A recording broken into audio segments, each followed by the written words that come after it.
All right, so we're going to talk trauma. So let's go ahead and get rolling. So a reminder, all of these sessions are 100% confidential. We are going to be talking about trauma, and trauma can be very triggering for certain people, and that is 100% okay. If you are in a coaching session and you are being coached on trauma and it gets a little too raw and a little too real in the very short 15 minutes that we have to coach one another, please remember this word. The word is pass. If there is a question that you don't want to answer, if it's getting too deep, just say the word pass. And then the coach can know to kind of lighten up the questioning, because this is a very deep topic. So the definition, the Google dictionary defined trauma as a deeply distressing or disturbing experience. I absolutely love and adore Gabor Mate. If you don't know who he does a lot of talks and programs around trauma. So his definition is the one that I really love. Trauma is not what happens to you. So in other words, it's not the event itself. Trauma is what happens inside you. So in other words, how it affects you as a result of what happens to you. So we'll be kind of talking a little bit more about that as we go along. So who has trauma? Basically everyone. If you are above the age of 18, it is most likely that you have had some trauma in your life.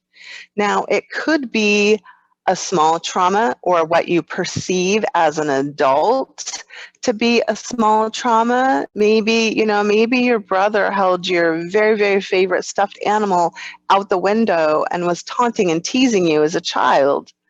That shook your sense of safety.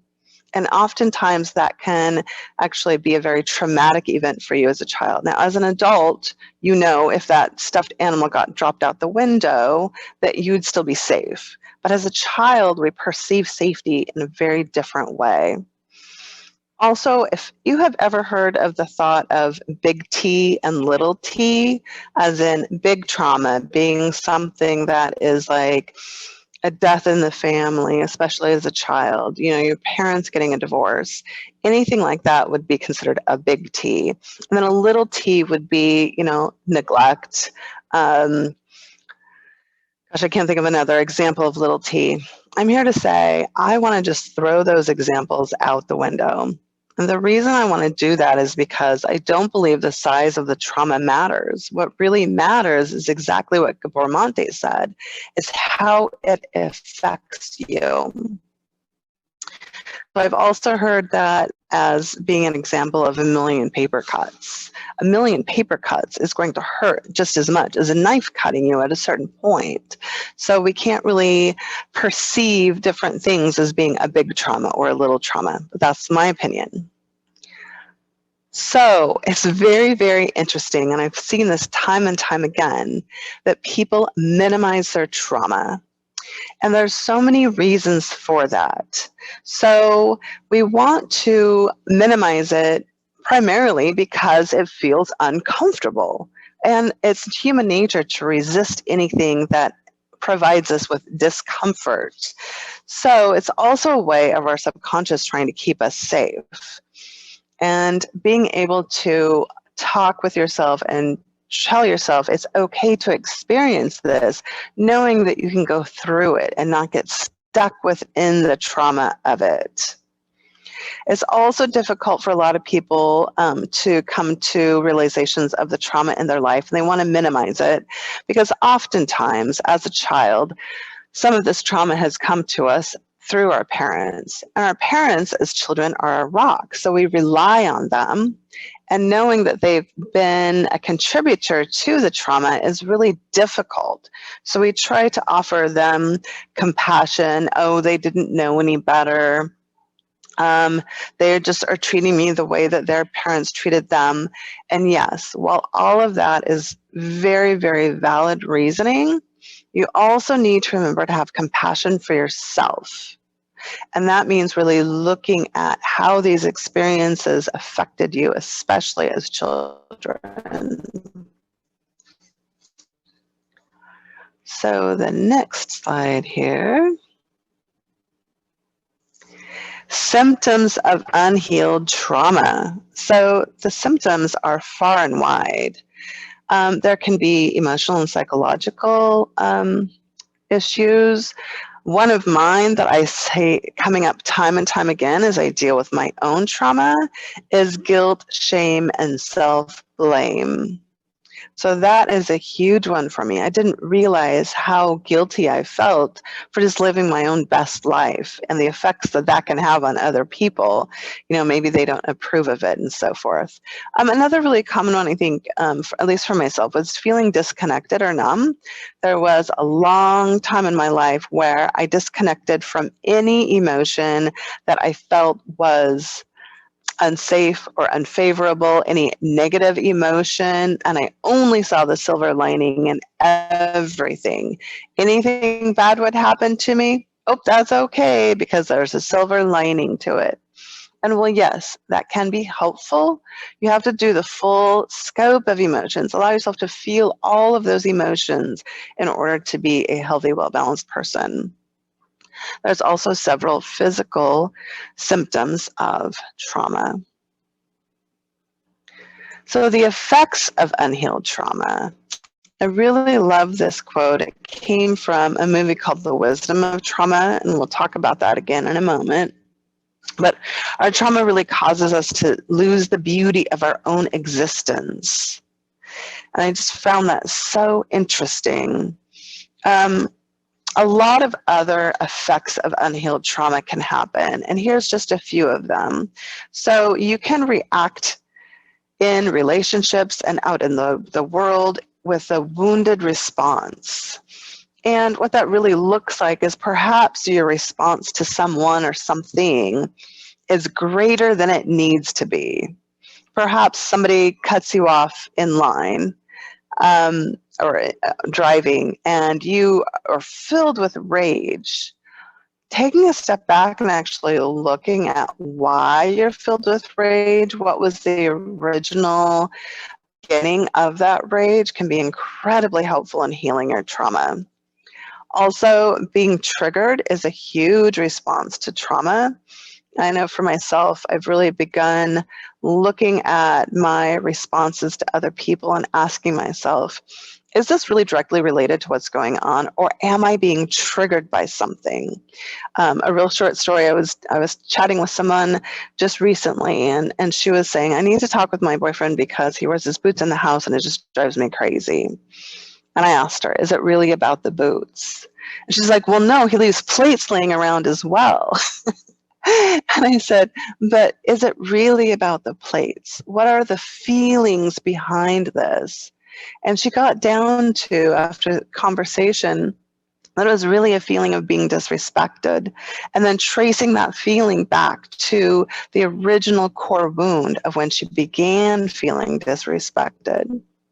So that kind of brings me to a point of old trauma can create new trauma. I really saw a shining example of this when I was involved with a sort of a family reunion memorial recently.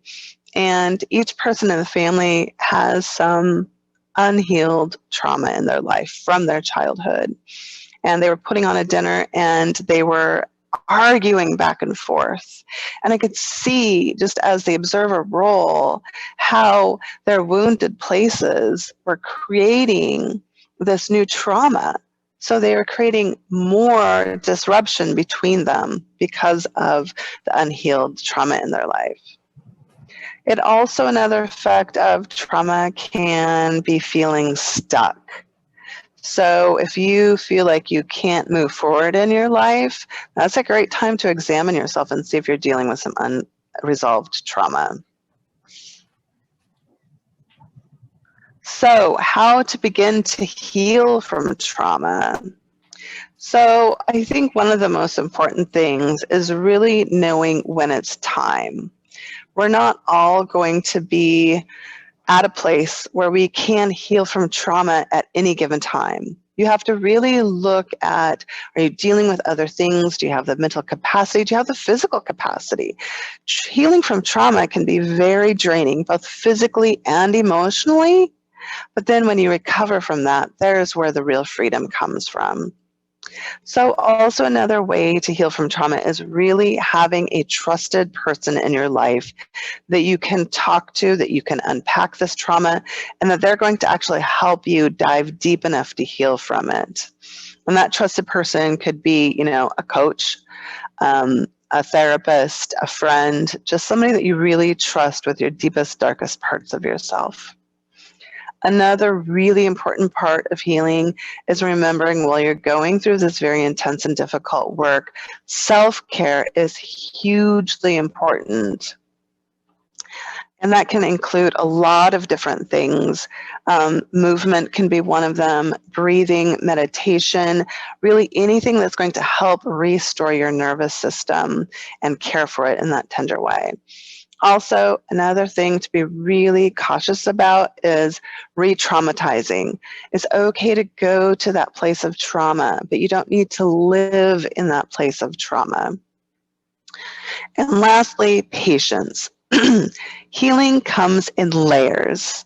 So many times, and I've thought this myself, and I've heard other people say this, it can't be that because I've already dealt with it. I've already discovered that trauma and healed from it. What I'm saying, I personally believe the universe brings these triggers to us in order to have more layers of healing towards that until we're absolutely 100% completely free of it. But it's always going to be a part of your life. And lastly, I want to talk about the benefits of healing. So for myself, I know healing is a vital part of building a bright future. So I really seriously believe that as you deal with and heal from your own personal traumas, you're going to become a much better coach. And I mean that wholeheartedly. Also, you're going to show up differently in your relationships. And that has been one of the most amazing benefits for myself. I have healed relationship with my parents, not completely, but I'm working on it. My relationship with my boyfriend is 100% different than the day we met. And it's all dealing with my own stuff that causes me to react to other people differently than I could. It also helps you show up in this world more confident in your authentic self, which don't we all want more confidence? And it really creates a happier life. I can't even begin to tell you that my life is so much better and so much different than even 6 months ago when I began dealing with a lot of deep emotional work for myself. So I mentioned earlier, here we're going to talk about coaching questions first. So moving forward, when we break out into the breakout rooms, and I'm going to go ahead and, with Mac's permission, I'm going to roam around the rooms as well. So if anybody has any questions or if you're stuck dealing with somebody, I can kind of step in and help you out. But we're going to look at, can you identify trauma in your life? And again, use that password if you need to. We don't need to actually talk about the trauma itself, the actual situation or experience, but just, are you able to identify areas in your life that have been traumatic? And then discussing what effects has that had on you? What ways has that trauma held you back or caused you to react differently in relationships than you would like to be? And also, what steps can you take? And even this week, are there steps that you can take to begin the journey of healing? Because it is a journey, it's a process. And lastly, I know I mentioned the wisdom of healing. If you have seen it, it is amazing and pretty life-changing for myself. It's going to be shown again July 28th through August 1st. So if anybody is interested, I recommend looking that up. Again, that's through Gabor Monte. I can try to post a link later.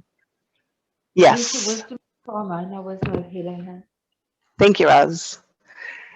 And so I want to thank everyone for listening. I greatly appreciate your time and attention today. I hope that you have found this presentation to be helpful. If you ever have any questions, this is a great topic. I really enjoyed talking about it, and I'd be happy to answer any questions for you.